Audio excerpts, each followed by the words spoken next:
The NIST Risk Management Framework is like a 6-step dance, with a bonus 7th step. Let's picture the perfect dance for the grand finale. But to get to the final was not without its risks. In fact, there was multiple stages that ended up to this result, and all the risks along the way were logged under the RMF.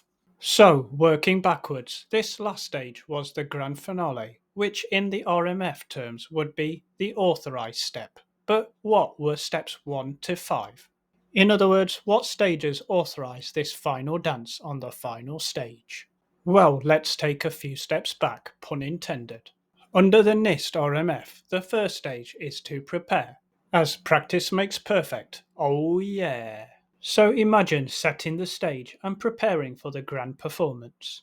The technical reality is establishing a context and priorities for managing security and privacy risk at the organization and system level. Now, back to the analogy. Stage 2 would be to categorize. This is putting preparation into action, aka the stage is set and the cast is now ready. Technical reality, the system and information processed, stored, and transmitted have been categorized. Now, back to the analogy. Stage 3 would be to select the perfect costumes and props for a flawless performance on the grand stage. CISSP exam tip. The initial set of controls for a system can be tailored to the controls as needed to reduce the risk to an acceptable level based on an assessment of risk from the earlier stages. Now back to the analogy. Stage 4 would be to implement. That is rehearsals before the big night, including putting on all the costumes and props and looking pretty, as well as making sure all the risks that have been reduced are to an acceptable level. And back to the analogy, stage 5 is to assess. That is the final checks before the play begins, checking the lights, the stage, the camera, or before the action begins. Technical reality, this is assessing the controls to determine if they are implemented correctly, operating as intended, and producing the desired outcomes with respect to satisfying the security and privacy requirements. In other words, leading to stage 6, the authorizing of the big night. Oh yeah! Now, remember I mentioned early in the video, there is a 7th step.